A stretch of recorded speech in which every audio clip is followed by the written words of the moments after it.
Il y a une photo, Julie, ce matin, qui, je prends les paris, va faire parler plus que tous les papiers, et c'est Ségolène Royal, qui, à mon sens, fait encore plus fort qu'Arnaud Montebourg et sa marinière. C'est à voir d'urgence sur Le Lab, le site politique d'Europe 1. Le Lab qui précise en énorme caractère que non, ce cliché n'est pas un photomontage. Alors que voit-on ? Royal qui pose les cheveux au vent, pieds nus, vêtue d'une chemise blousante et d'une robe bohème. Elle tient des deux mains le drapeau français. Elle s'est évidemment inspirée d'un tableau de Delacroix qui date de 1830 et qui s'appelle « La liberté guidant le peuple ». Souvenez-vous, Julie, c'est ce tableau-là que l'on retrouvait à l'époque sur les billets de 100 francs. Ah oui. Cette photo, elle est publiée par Le Parisien Magazine qui paraîtra demain et elle sert à illustrer un article titré Osez, Monsieur le Président. Le courage en politique, c'est de prendre le risque des décisions impopulaires, explique Ségolène Royal.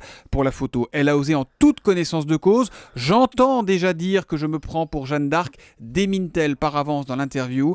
Cela dit, les puristes, Julie, noteront que dans l'original de Delacroix, la liberté, elle, posait seins nus. Ah, elle n'est pas allée jusque-là. Non, elle n'est pas allée jusque-là. Elle risquait l'attentat à la pudeur. Elle aurait pu être verbalisée d'ailleurs. Oui, jolie transition que vous me servez là, Julie. Merci, à croire que vous avez lu Le Progrès, Le Dauphiné ou les dernières nouvelles d'Alsace ce matin. Sur les PV. Point commun exactement de ces trois titres, des unes consacrées au PV. Les trois quotidiens se demandent en chœur où va l'argent des PV et la question est-il mal utilisé ? À cette question, la réponse est oui. Alors petit rappel, à l'origine, cet argent des contraventions, il est censé financer l'amélioration de la sécurité routière. Oui. Sauf que sur les 26 millions de contraventions qui seront dressées cette année en 2013, il va y en avoir pour un peu plus d'1,6 milliard d'euros, et bien près de 30% seront affectés au désendettement de l'État. Carrément. Ouais, alors moi je dis rien, mais vu l'ampleur de la dette, on comprend mieux pourquoi on prend de plus en plus de prunes, comme on dit un peu familièrement. Et je vous le confirme. À propos de la dette, à propos d'économie en berne, vous avez trouvé un papier qui vous a réconforté, Thomas. Ouais, c'est un petit encadré à lire en page 28 du Nouvel Obs. Ça s'appelle « Les bienfaits de la récession ». Figurez-vous que la prospérité nuit à la santé.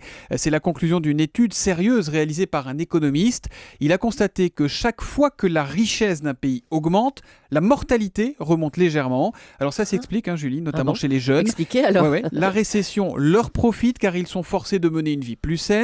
Ils prennent moins la voiture, ce qui réduit le nombre de morts sur les routes. Oui. Leur vie professionnelle est moins stressante. Enfin, il paraît qu'ils diminuent leur consommation de drogue.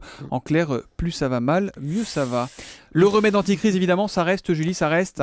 Quoi, le chocolat peut-être ? Bah oui, vous savez de quoi vous parlez, vous que je vois régulièrement sortir en cachette votre petite tablette en studio. Le Figaro nous apprend qu'un Français sur 3 avoue en croquer tous les jours. Ça fait quand même un budget moyen de 268 € par an. C'est beaucoup. Oui, c'est chocolat énorme. par Bonjour an. Axel de Tarlet. Bonjour. Vous en mangez, vous, du chocolat ? Ah oui, j'adore ça, mais je fais attention quand même. Faites attention. C'est ce qu'on dit sur le chocolat. Absolument, il ne faut pas en abuser. Axel de Tarlet, vous êtes plongé dans la presse économique et les Échos parlent de la loi Duflot sur le logement. Loyer, nouveau coup dur pour la loi Duflot. Et oui, le Conseil d'analyse économique, qui est une instance consultative, est très sévère avec le système d'encadrement des loyers qui a été voté hier par le Sénat. Ça ne marchera pas, explique-t-il, car c'est très difficile d'établir un prix moyen des loyers quartier par quartier, tant les situations peuvent varier d'un appartement à l'autre. En tous les cas, le Conseil préconise de tester cette idée dans des zones pilotes avant de la généraliser. Et puis alors, le Conseil tacle également la garantie universelle des loyers. Vous savez, c'est l'autre grande idée de Cécile Duflot. Il propose à la place un autre système qui vient du Québec, où c'est pas l'État qui gère les impayés, mais une agence locale, privée. Enfin, troisième recommandation, toujours en matière de logement, supprimer toutes les aides au logement type ALS, AFL, APL, et à la place, permettre aux gens modestes de pouvoir déduire leur loyer de leur revenu imposable ou leur octroyer un crédit d'impôt.